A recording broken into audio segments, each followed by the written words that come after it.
People are filing in. Hello, everybody. Happy Wednesday to everyone.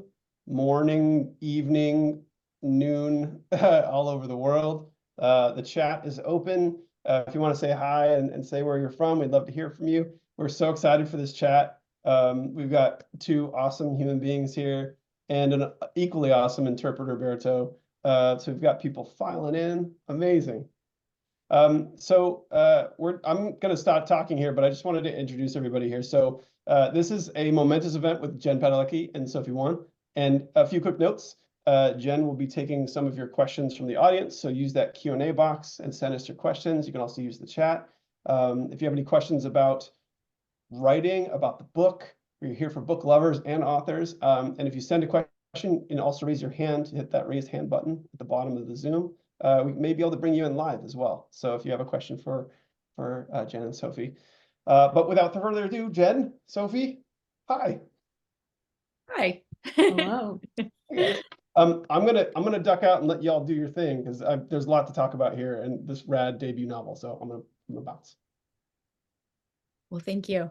Hello, everyone. I'm aging myself. I'm gonna put on my old lady readers while I get my notes out. But I just, first of all, want to say thank you so much, Sophie, for being here. We are gonna talk about your amazing, fun, awesome book called Women of Good Fortune. And for anyone who has not picked it up, Women of Good Fortune follows a group of girlfriends as they have to plan and embark on a heist that challenges societal norms in the name of freedom and empowerment. And I am very excited to sit across from you, Sophie, and have an awesome conversation and talk all things your Women of Good Fortune and life and writing and things that inspire you. So thank you so much for taking time, and especially with your busy schedule. I know that you're in grad school right now, so I don't know how you do it. I think that is just incredible. So thank you so much. Thank you. I'm really excited to be here. I love talking about this book and the process, and I also love chatting with readers and hearing what their thoughts were. So I'm really curious too to hear about your thoughts about the books and the characters. Yeah, I'm excited. I mean, first of all, I love your book. I'm excited to hear what everyone else has to say as well in their thoughts. But first, I thought we could get started in what inspired you to write Women of Good Fortune. It's such a fun read. I love the female friendships and their camaraderie, and I would just love to know what that kernel was and how you got started. Yeah, I think the characters and the heist at the center of the book actually kind of came to me at different times. So with the heist, I've talked about this before, but basically I had a friend who was telling me about a Chinese wedding he had been to and how they were collecting the red envelopes in this glass safe. And he was like, wow, what if someone just tried to steal those from a wedding? And I was kind of just like, haha, very funny. But then the idea just lodged in my head and I couldn't stop thinking about it. I started thinking a lot about like what would motivate someone to steal the money from a wedding. And at the same time, I was really interested in the concept of leftover women in China. I just thought that it was interesting to have a label that had that kind of negative connotation when the reality was that most of the women who fell into that category were actually quite successful and were putting their careers and their aspirations before relationships. And that was why they had been put into this group. So I thought, like, what if I make women like this the center of a heist like this? And how can we explore their different desires and how stealing this money can help them achieve that? And then kind of like slowly those like layers started coming in. So like Rena's desire to freeze her eggs, Jane's desire to divorce her stingy husband and buy all the luxury goods that she wants. I think a lot of those things just reflect like being a woman in modern times and what's at the top of our minds. And I really wanted to incorporate that, but also make it fun. Yeah, it's absolutely fun. I mean, the whole heist concept is just, it's such a fun way that I feel like really engages any sort of viewer, whether that's a movie or TV show, to a reader, because it's really like a fun way to watch people or characters that you really love and invest in, and kind of like pull the wool over someone, and pull something like pretty epic off. And I love these women, and I love their friendships, and I love that sort of trope of the leftover woman. I don't love the trope, but I love that that's sort of a barrier for them, and sort of taking that on. Um, I was wondering also what that was like in researching sort of those cultural traditions, and using that sort of backdrop. Like, how did you go about that sort of landscape in your research? I was actually really nervous about the research piece. I think because I'm Chinese American, but there's also a little bit of like distance between myself and Chinese culture. I think I learn a lot about it when I'm visiting my relatives in China and through conversations with my parents. But I didn't grow up there. I didn't spend like a huge chunk of my life there. And so I wanted to make sure that I was representing it in like the truest way possible. And so, yeah, I was nervous in the beginning when I decided that I was going to set this in Shanghai, because I wanted to make sure that when people read it, they were like, this is completely inaccurate and not the right depiction of the city.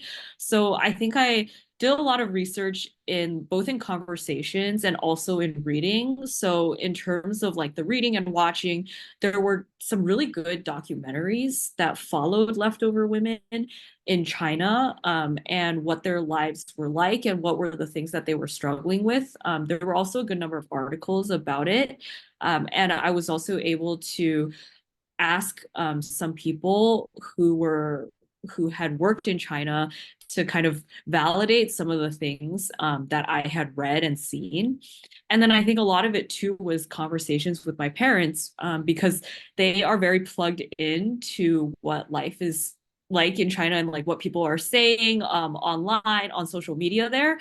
And so they were actually a really great resource for me when I had more specific questions to ask, about like differences across provinces, or like when I was trying to come up with the names for the characters. They were just such a great resource. And I think it was also such a special opportunity for me to have those conversations with my parents, because normally those things don't come up as much in normal conversation. Oh, it's amazing. What a cool experience to have, I'm sure, to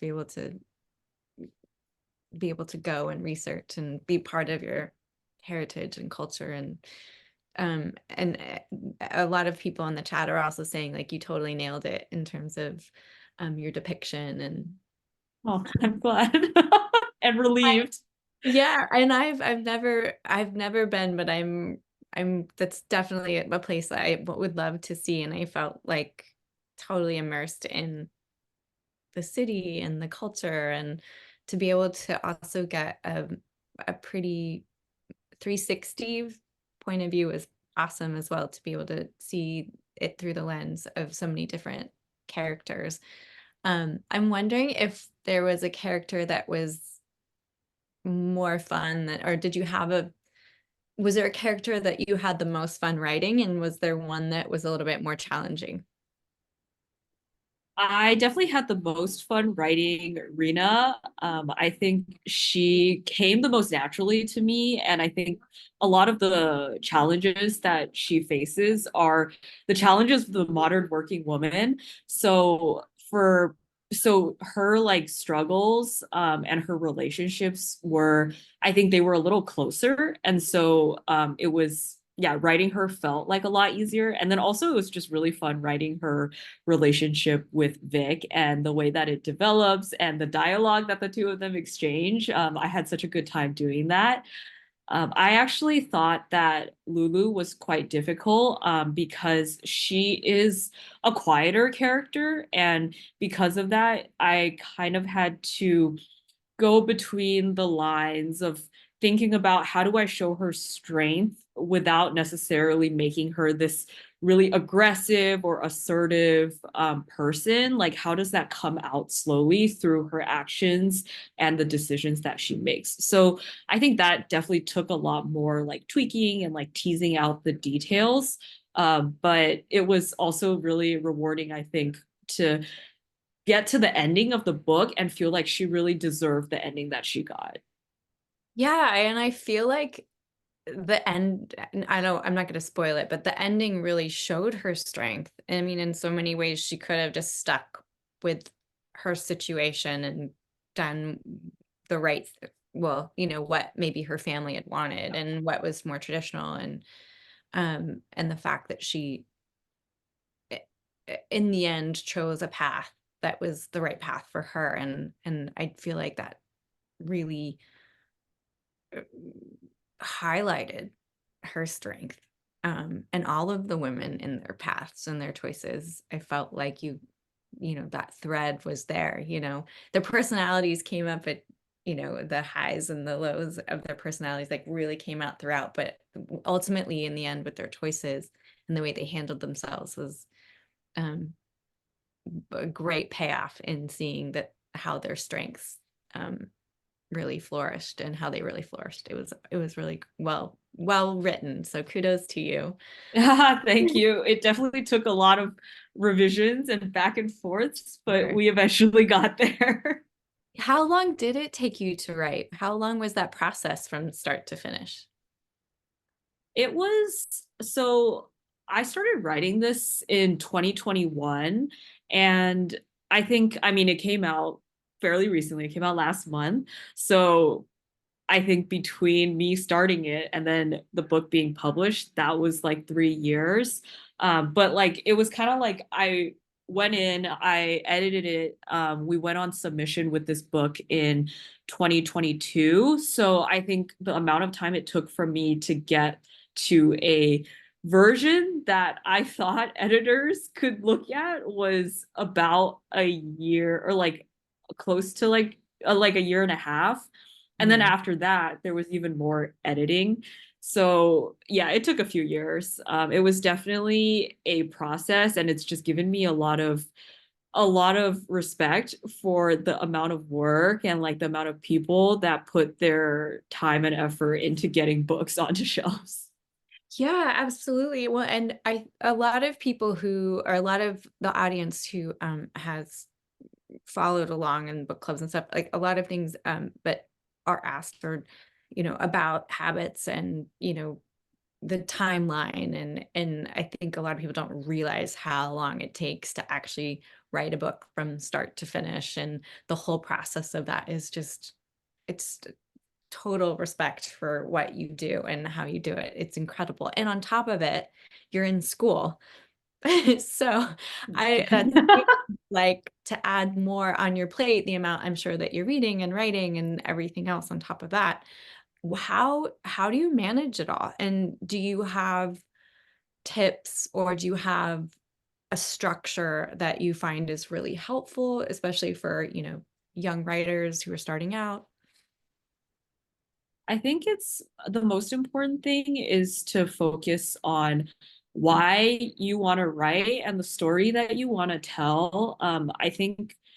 I feel like I've struggled a lot with that, like all along my journey, which is that it's really easy to look at what other people are doing and to compare yourself, or to think that you're not capable of reaching whatever like whatever level someone else is at. But I think everyone's journey is their own, and I think with writing especially, it's so specific to the story that you're telling and your voice, so there's no way to predict what's going to happen. And so I think you have to let go of a little bit of that expectation, and focus more on what you can control, which is the book that you're writing, your craft, things like that.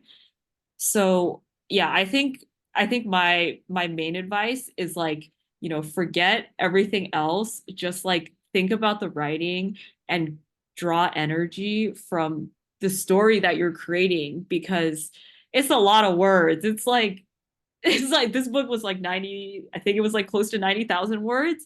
So just like, I think it's just such a feat to even get that many words onto paper.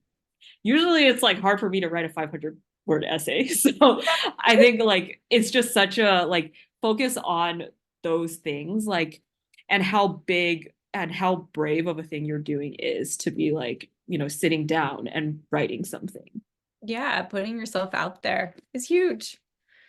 Yeah, it's so vulnerable, I'm sure. And to then add the creative craft and add structure to it. Sometimes for me in my, life with acting or in college, I was also an English major, just like adding structure to it sometimes seems almost confusing when you're a creative. So it's always like hard and to, like you said, have so many words on the page, like, wow, that's quite incredible. And to celebrate the wins and the accomplishments in the process.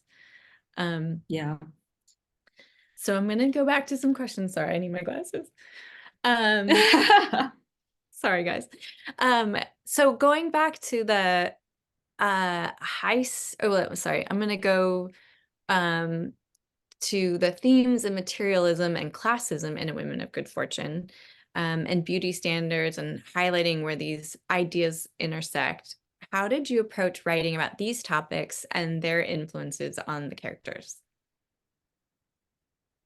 I think when I was thinking about it, I know this book has a lot of times been compared to Crazy Rich Asians, and I wanted to think a little bit more about that middle class. Like I think the people who I think a lot of the imagery around Asians in the US is like, oh, they're like super wealthy, and like there's like shows like Bling Empire that show that Yeah. side. And I wanted to kind of tackle it from the angle of, well, what is it like to like be outside of that sphere, but you can see it and you can observe what is happening, and you're always aware of the distance between yourself and that group. So I think that was why I decided that the characters would be in the socioeconomic classes that they were. And I think the reality is that a lot of women like struggle with this, of that constant tension of feeling like you need to sacrifice parts of yourself to trade up, and to elevate your status in some way. So, and like and especially with social media, I think with how like the things that my friends were going through and what I had felt growing up, I just wanted to comment on that somehow, but in a way that felt a lot more personal. So that was like kind of the starting point for why I decided these things. And then in terms of like the beauty standards, like I think Asia has such a rigorous set of beauty standards, and I thought that like a lot of those things parallel what's happening in the US. So I thought that would be a really interesting angle to explore, and like what do these things say about how people see you and what your perceived status in life is.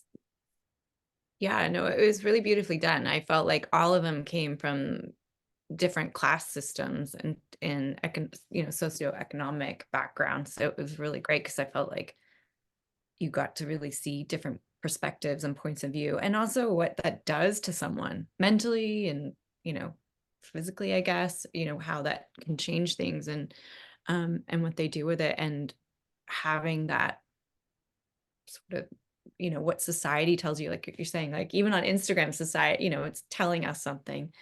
And so to sort of break down those walls and have these women, forge ahead in a way that is honest and authentic to them. I think there's a line where Jane is talking to her husband and he's trying to, prevent her from going down her path and, doing surgery. And she says to him, basically that if she's not going to do it, it's not because he's going to tell her it, she's not going to do it. It's because she's going to say, I'm not going to do it because I don't want to do it.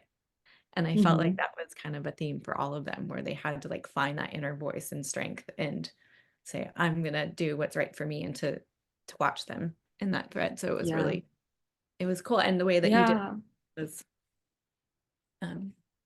different ideas. Yeah, I think that like power is so important. Like, I think, I mean, I am a victim of this. I think a lot of people are a victim of this, but we seek that validation from our environment, from the people that we know. And I think even if we cannot help falling prey to this, I wanted through this book to show an example of women who were making that choice for themselves, and they were not letting the people around them kind of dictate what they were going to end up wanting. Uh, because yeah, I think like to like the social media stuff, we get affected by that stuff so much, but I don't think we talk about it a lot, like especially those feelings of like how they can make us feel bad sometimes. So I think the book was also a way of trying to capture those things and like put it in writing somewhere, so that for the people who have gone through that kind of stuff and like question themselves in that way, they're not alone. Like other people feel that way too. Yeah, no, you totally captured that. It was awesome. And I want to go back a little bit to how these women kind of came together and, you know, took things in their own hands and, you know, had a crazy heist to sort of what they thought was a way to accomplish all their dreams, ultimately by pulling off this heist. Did you have any, I know that you said that you had, your friend went to a wedding and you sort of got that idea from there, but were there any heists that influenced you or inspired you with this story? I think I just ended up watching a lot of movies about heists. So I watched a bunch of the Ocean's movies, and my actual favorite heist movie is Logan Lucky, which is such a good movie. I don't know if you've seen it. No, who's in that one? Oh, Channing Tatum is in Oh, it. Adam Driver is in it. gosh. It's and the tagline for that movie is Ocean's 7-Eleven because it's about these guys who are like trying to like rob they're trying to like rob a racetrack, and it's kind of like jankily put together, but it's hilarious. Oh, Daniel Craig is in it too. So Oh my great God. cast, That's amazing. great story. I'm living under a rock, clearly. That's so cool. Okay, I have to watch it now. But yeah, like I just love that. Like I like the idea of people not like being that slick about it. Like they're just kind of trying to figure it out and maybe making some like pretty silly, like stupid mistakes along the way, but figuring it out together.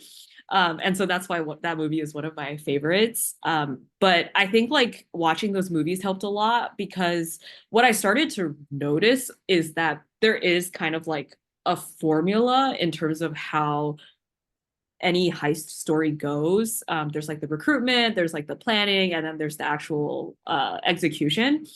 So I think that helped me start like in my head putting together a structure of how things would go and like what's the appropriate amount of page time to devote to each of these sections. And then like what are some like what's the right time for certain complications to arise, and like how do I balance the action against the character development. So that was really helpful. I actually had a friend who was like, I'm surprised you didn't look at any real life heists, and I was like, yeah, I guess I kind of neglected that part in my research. I just watched movies. I would too, though. I mean, it's funny. We were actually just talking about some, you know, art heists previously before we got on. And, you know, I mean, it's why it's more, I think sometimes like the fun ones that are not real, you know, that aren't reality, that are more fictional, that are like fun and you can blow up and have like a great time and make them as big. And, you know, I don't know, sometimes those real ones are a little depressing, I guess. I don't know. Yeah, that is true. But there are some really funny ones. Like, I don't know if you've ever heard of the maple syrup heist, but I just learned about that. Oh, wait, is this someone he stole like barrels of maple Yeah, syrup? yeah, from Yes, Canada. It was like yes, one of the highest value heists ever done in Canada. I did hear about that one. That would be an interesting story to write about. Yeah. I mean, like, what does one do with and get away with all of that syrup? I forget. It happened like a few years ago, I think. And it like drove Yeah, I up. don't remember the specific years, but yeah, it was. I'm just like, why? How did they decide to do this? And then Yeah. also, how does one transport that many barrels of Yeah. liquid? It must be a sticky trail, that's for sure. Um, but also with a heist, how some people are asking, and I'm curious as well, how do you keep it all in check? Like, how do you make sure that, you know, everything is organized in a way? Do you ever get lost in it, or how did you make sure that you were on the right track and with everything within the heist and keeping it all Oh copacetic? yeah, I definitely got lost in it many times. I think what helped was I had this spreadsheet and I had the times. So I figured out first I like used kind of the different events of the wedding as the foundation. So what time everyone got there, when is the tea ceremony, when is the actual ceremony, and then like what times are those? And then I had the different members of the heist and I was basically tracking like what would they be doing at every hour and where would they be. And I think that helped a lot with like keeping track of where everyone was.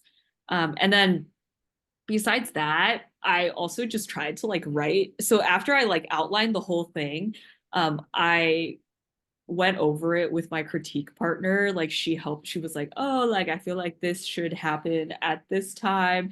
And I fixed it a little bit. And then I basically wrote out that entire like wedding day heist part in like a day because I was really afraid I was just gonna forget stuff. So yeah, I like did that. And then I kind of went back and tried to like figure out what details I had missed.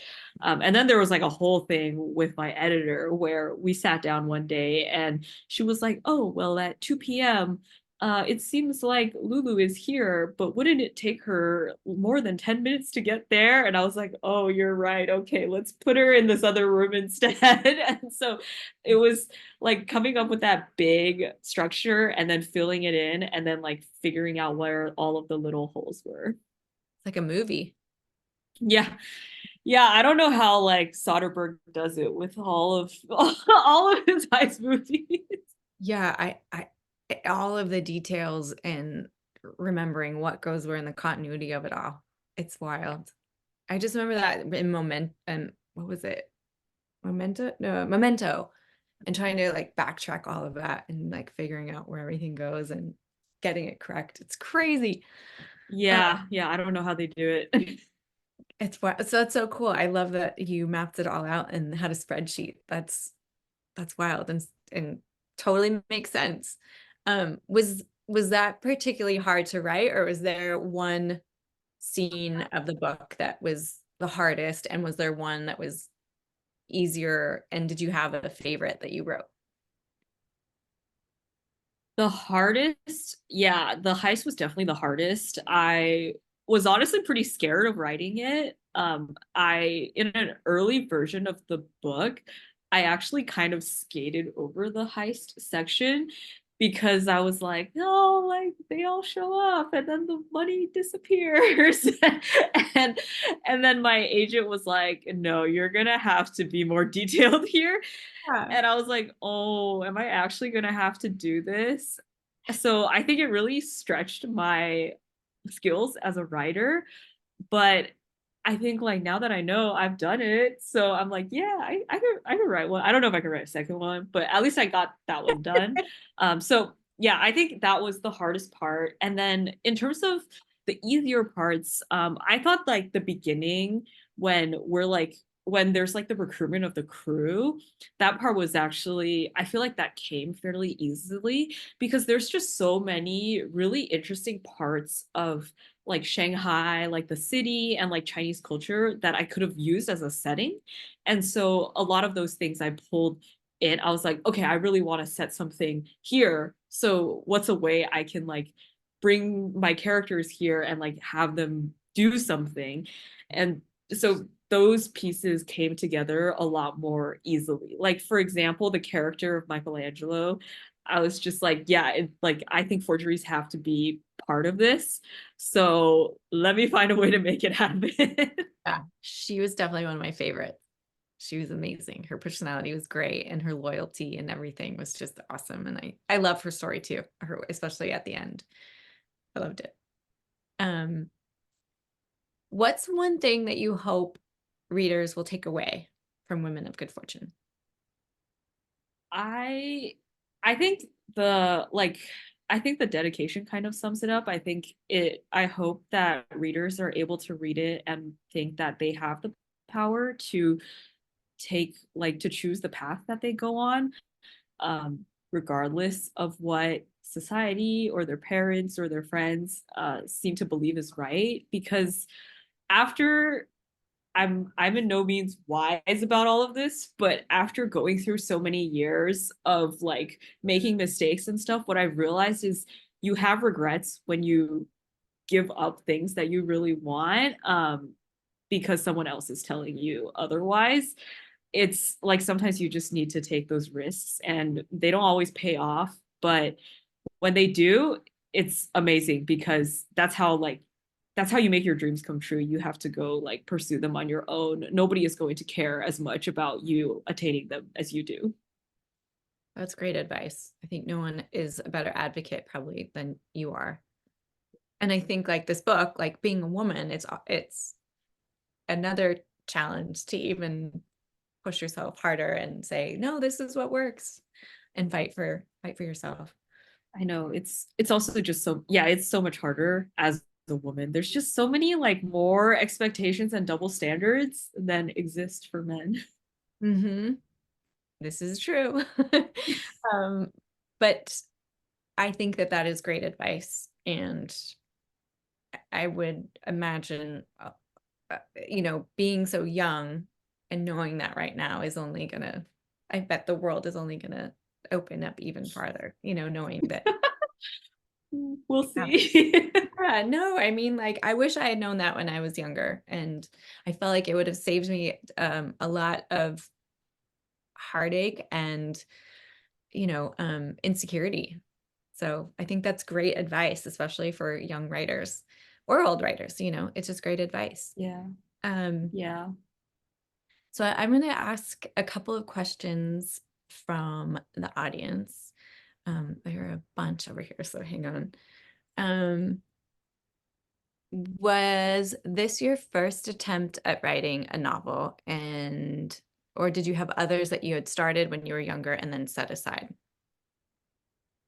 It was not my first attempt. I wrote so when I was younger, I used to write a lot of like short stories and stuff. And I also dabbled a little bit in fan fiction, though I will not share what kind of fan fiction I was writing. But I think but I think like I didn't Oh, or start maybe actually. just kidding. I won't. Yeah, that's just gonna be a secret that goes to my group. Awesome. but I think like in terms of actually pursuing traditional publishing, I didn't start trying to do that until 2020. And that was when I decided that I was going to write a whole book, because the thing that I had struggled with for most of my life before that was actually finishing something. Like I mentioned, it's a lot of like, it's a huge word count for a book. And my problem was that I would always write stuff and then be like, oh, I'm bored of this idea. I have a new one. Maybe I'll go work on that instead. And I just had this trail of unfinished stuff behind me. So I was like, okay, this time I'm going to try to like finish something. that was the first goal that I had. And then I think like as I was like writing it, and after I was like, okay, I'm going to sit down and actually try to revise this book, that was when I was like, oh, maybe I can actually try publishing something. And so I started doing more research about literary agents and like what does the publication process look like. And I think through that, I gathered a lot of information. I definitely failed. Like that first book I completed has not seen the light of day. I wrote a second book after that one, and that one was the one that got me my agent. That one did not actually sell on submission to editors, and at that time I was already writing Women of Good Fortune, and so that was technically like the third book that I've written, and that was the one that ended up selling. So yeah, Wow. it was a long process, and I think the reality is for most writers that it takes multiple books. Like maybe they do sell the first one that they go on submission with, but that doesn't mean they have plenty of other books that they've written and shelved. And I think that's just a part of getting better at writing. Wow. I mean, that's just so incredible, the amount of tenacity and, passion and just knocking on doors that you must have to keep going like that. It's incredible. I thought the acting world was challenging, but to like put your heart and soul into a book is that's incredible. And I hope that those books do see the light of day. Oh, thank you. I'm sure Yeah. acting is very, very difficult too. I don't know. I don't know too much about the industry, but seems as It- hard, if not harder, than It's publishing. hard as well in different ways. It's a vulnerable, either way, it's vulnerable. I think it's super vulnerable. Acting is interesting because I can at least use the crutch of someone else's words, and it's in the hands of a director and an editor, and there's a lot of responsibility on an actor, but there's a lot of cooks in the kitchen.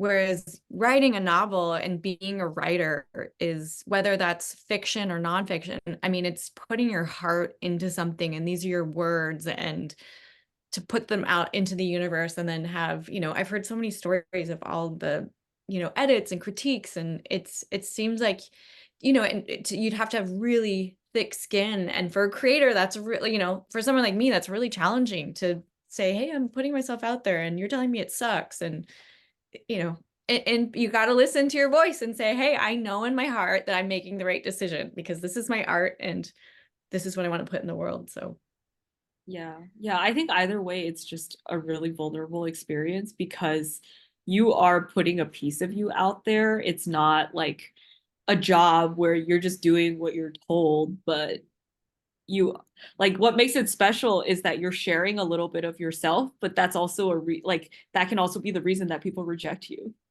yeah, that's true. But also the reason why people gravitate, Well, yes.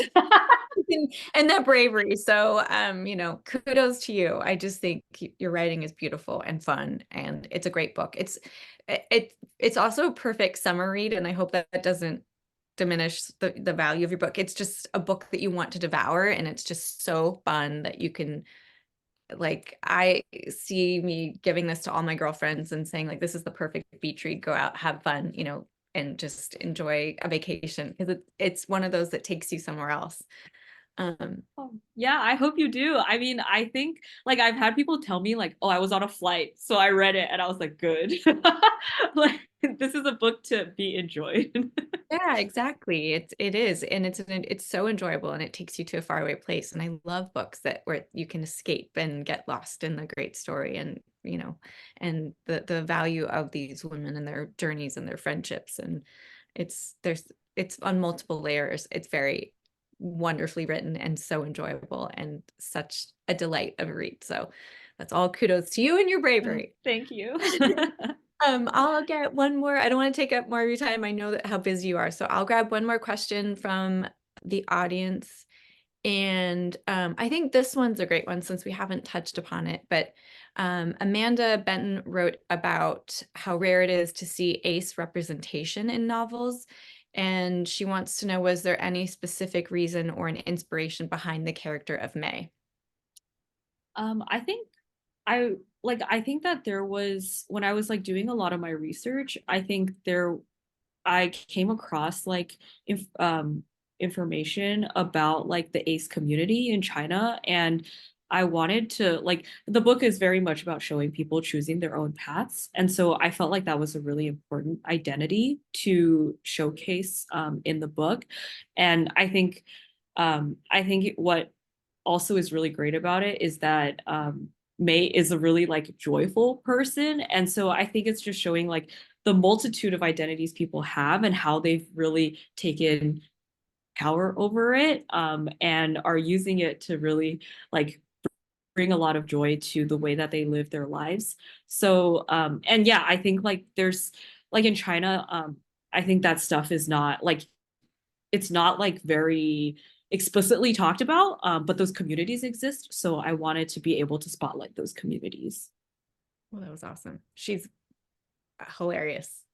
I love her. She's great. Really knows how to drive. Yeah, exactly. That too. Well, also, what is next for you? Where can people find more of your work? Are you working on more things that people can look out for or your readers can look out for? I am working on my second book. I can't, well, I don't really know any details much about it either, but it is not a sequel. It's a standalone. It's going to focus on a lot of similar topics around like friendship. There's going to be some betrayal. There will be like a lot of building things, relationships and otherwise. And it's a very different setting. So that's kind of in the works. And in the meantime, I am mostly active on Instagram at the Sophie Wan. And then I also have a Substack newsletter. So that's where like I kind of write about my writing journey. And I try to be transparent about like the difficulties of being a writer. And I also share little snippets from like stuff that I'm writing. So also the Sophie Wan. Awesome. I love that. Well, I am very excited to read your next book and sign up for your Substack. So I will be on there and active. So watch out. Yeah. And is there watch out? Oh, sorry. Watch out. I'm a bit of a stalker. My son called me one last night. He said, "Ugh, I guess it's nice having a mom that's a stalker." So it's also called doing your research. Yeah, exactly, right. And paying attention to things that I love and people I love. Are there any local bookshops or anything that you want to call out where people can purchase Women of Good Fortune? Yeah, so I'm currently in Philly. So I've left. So if anyone is from Philly, I have signed copies at Main Point Books, at Reads and Company, and also at the Penn Bookstore and Barnes and Noble. So if you want to pick up a signed copy, but also otherwise, I think a lot of local bookstores will have the book, hopefully. So I hope everyone considers picking up a copy if they haven't already. Yep. Well, thank you so Awesome. much, everyone. Oh, upside down. Copy, upside down, left or right. Go get your copy. Thank you again for writing this amazing book, having a great story. I loved, I devoured Women of Good Fortune. I'm giving it to all my girlfriends. And thank you for taking this time to chat with all of us. And I know how busy you are. So thank you. Not as busy as you. Thank you for having me. Thank you, Sophie. Thank you, Jen, for sharing your love of books and supporting authors. And thank you for both of you sharing your expertise and your passion about books. And thank you to everyone who bought a ticket and supported Feeding America, a renowned nonprofit here in the U.S. fighting hunger by fueling families through food. That's a lot of F's. But thank you so much. And thank you, Berto, for interpreting. Thanks, everyone, for being here. Amazing. Thanks so much, guys.